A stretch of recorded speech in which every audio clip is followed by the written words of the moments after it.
I was looking through a few things and I was able to find the U.S. Army's Operational and Training and Doctrine Command's Operational Environment 2024 through 2034 for large scale combat operations. This goes through the Army's reassessment of an initial report regarding large scale combat operations, and it's taking into account the lessons it's learning from the Ukraine situation. I'll go through just a portion of it here. In 2024, changing global conditions called for reassessments of TRADOC's G2 characterization of OE. The result of this document, the Operational Environment 2024 through 2034 large-scale combat operations, which focus on the conditions and implications, please forgive me, of modern LCO and the U.S. Army will face in the next 10 years. The objective is to inform the Army about aspects of LSCO and their impact on operations, thereby supporting Army senior leaders' decision-making and the U.S. Army's planning and execution of training so the Army can successfully execute its contributions to national security objectives. And this document goes through, well, I'll just go right to the end here because it lists them very, very nicely in the appendix. And we'll go through that.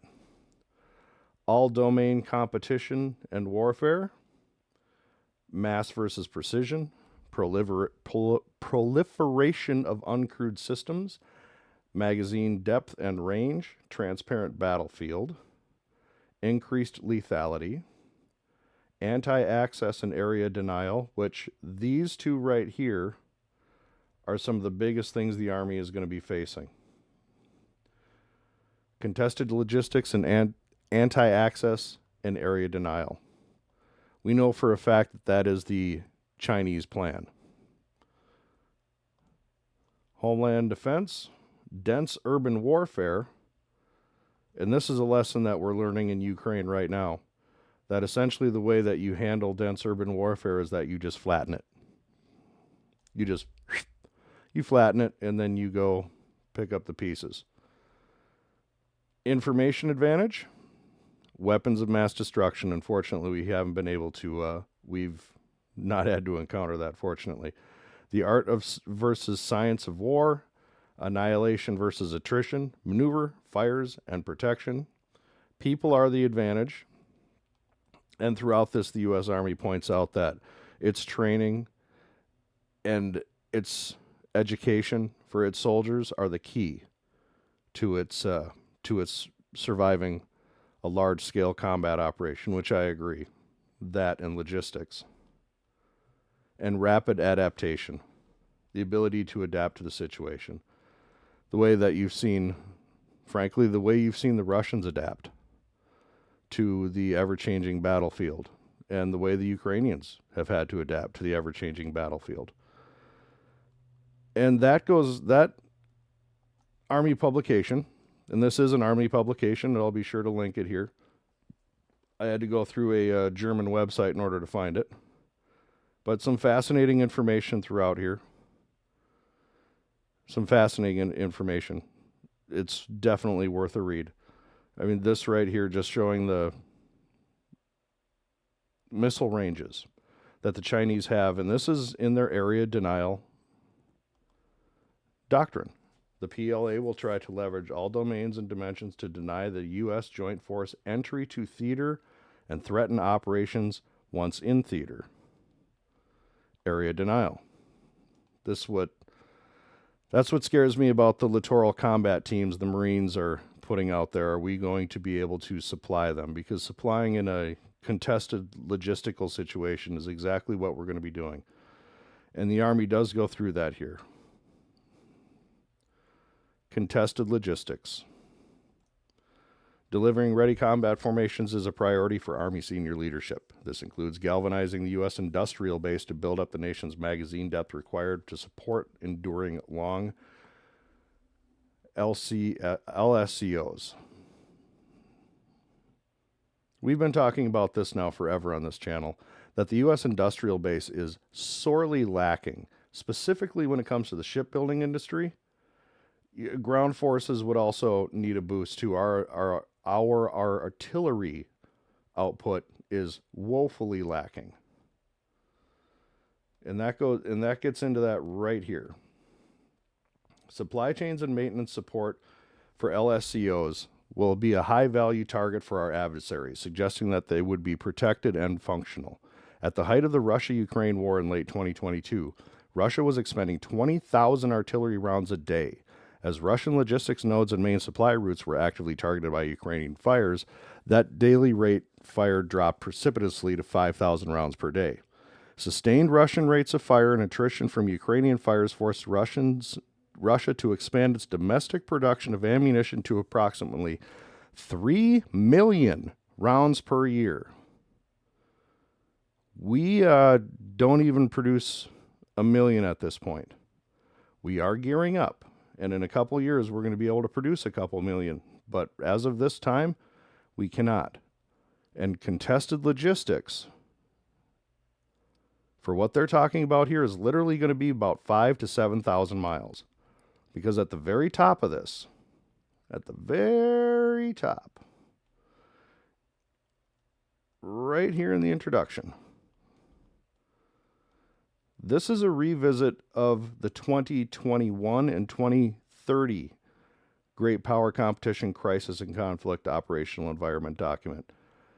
At that time, China had recently emerged as the pacing threat for the United States. China's military development and transformation, along with other key adversaries, caused the United States to think about how it would modernize and transform to maintain its advantage.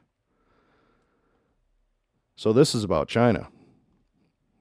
This is about China and our ability to produce or inability to produce, and the ever-evolving battlefield that we are seeing in Ukraine and in other places too. Azerbaijan, they had a war, and Armenia and Azerbaijan, when Azerbaijan attacked for Nagorno-Karabakh, and using the same style of remote systems, FPV drone systems, loitering munitions, things that we're going to face, they took care of the Armenians in 40-some days. This is from a special called Drones Are the Machine Guns of Modern War. Now, I'm going to link this, of course, and everybody, I hope, please watches this. This is a 1 hour and 6 minute presentation by Colonel John Antel, former Army officer, and he has been preaching that the United States needs to catch up to what the modern warfare is starting to look like, with FPV drones, super swarms, kill webs, visualizing the battle space, top attack, how everything is now a top attack, a drone dropping a grenade through a hatch, or the FPV drones coming in from top down with RPG shells attached to them. So as I went through that report, I saw some things from the colonel's presentation in the Army report, which definitely makes me happy. But throughout this entire report, throughout the entire thing, the one thing I don't see, and the one thing that has become incredibly obvious to anyone paying any attention to what's happening in Ukraine or anywhere there's a conflict, Nagorno-Karabakh, anywhere, is that you have to dig in. You have to dig in. Masking, fortification are things I don't see on this list, but they need to be. Masking and fortification. I want to play for you a very quick video. It's only 2 minutes long. This is from Ukraine. There are many simple things in the world. Shovels. They are all different. Gardening shovel. Unloading shovel. Children's shovel. But there is also a different shovel. We use it when we come to the position. In short time, it helps us dig a trench which saves us from bullets.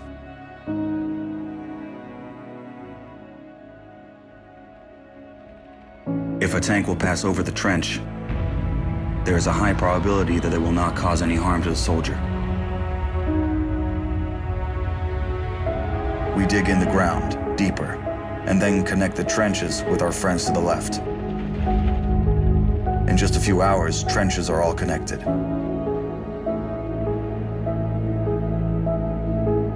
When we do not have an axe, we can use a shovel to cut a loaf of bread. A soldier uses a shovel as a paddle, crossing the wide river under enemy fire. If we run out of ammunition, we will use a shovel again, and then we'll move on.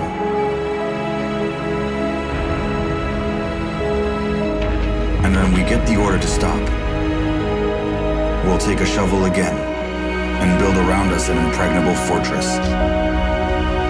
This fortress is defended by the army of Ukraine, our army.